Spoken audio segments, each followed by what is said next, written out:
Hey guys, and welcome to Ask A Chemist. Today we're going to be going over some example problems that will help you prepare for your Gen Chem I final exam. Let's get started. Our first question asks, identify the spectator ions when hydrofluoric acid reacts with sodium hydroxide.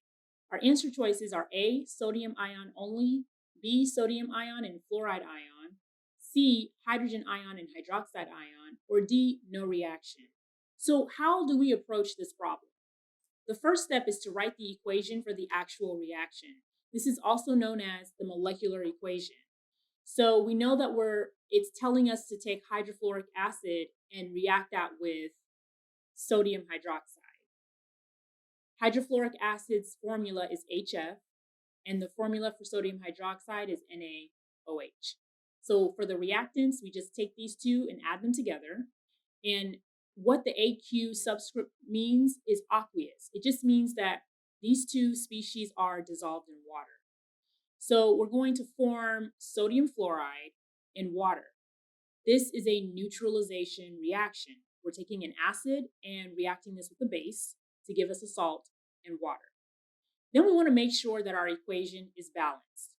So let's just check really quickly and see if this is balanced. On the left side, we have two hydrogens, and we also have two hydrogens on the right side. We also have on the left one fluorine, and on the right, one fluorine. We have one sodium on the left, one sodium on the right, one oxygen on the left, and one oxygen on the right. So the next step is to write the total ionic equation.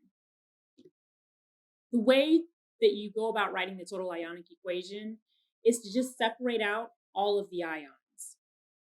You might be asking, if that's the case, why is it that we didn't separate out the hydrogen fluoride?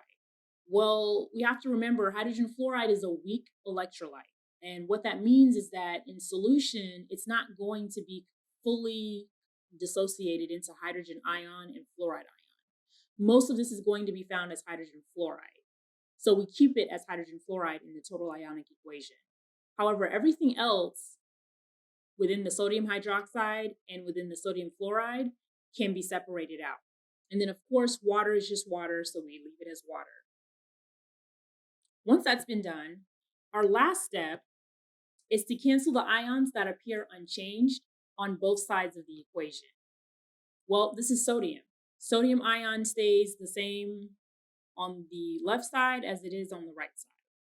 So our final answer is going to be A, sodium ion only. Let's do another problem. Which of the following is the correct oxidation half reaction for the equation given below? So we have a redox reaction given below. We have zinc metal being reacted with silver ion to form zinc ion and silver metal. And then we're given 4 multiple choice answer choices. So the way to approach this problem is to first of all start off by seeing if you can pick out the two half reactions that you see in the equation. Let's start with the zinc.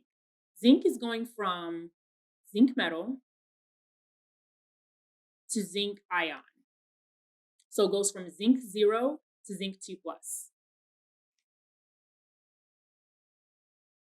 Silver is going from silver ion to silver metal.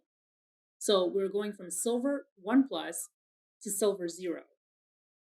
Now let's write these out. So we have silver ion. In order for silver ion to go to silver metal, it has to lose an electron. So it loses 1 electron. It has to gain electrons. So silver ion gains 1 electron, and we get silver metal.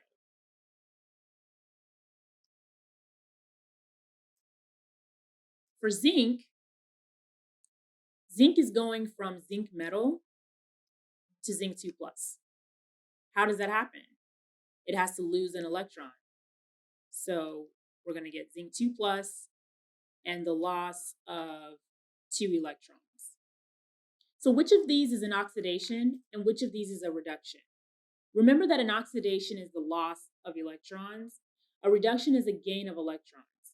Another way to think of this is to say that if something is being oxidized, or if a reaction is going to be an oxidation, then you're going to see the electron on the right side of the arrow. Okay? So the electron will be on the right side of the arrow. If something is being reduced and it's a reduction, your electron is going to be found on the left side of the arrow. Because you have to add an electron to whatever ion you're working with in order for it to be reduced. So let's look back at the question. The question is asking us for the correct oxidation. Okay, it's asking us for the correct oxidation. So which one is the oxidation? Well, it's zinc. The electron is on the right side of the arrow. So this is the oxidation. So now we just have to simply look at our answer choices and see the one that matches up with this equation that we've written down here. And that would be D. Let's do one more. Which of the following best shows the ionization of ammonia? So the way to approach this one is to write the equation for ammonia reacting with water. So we just take ammonia, we add water on the left side, and then we'll end up with ammonium and hydroxide. So our answer is going to be whichever reaction has the ammonia on the left side of the arrow and hydronium and hydroxide on the right side of the arrow. And that's answer choice D.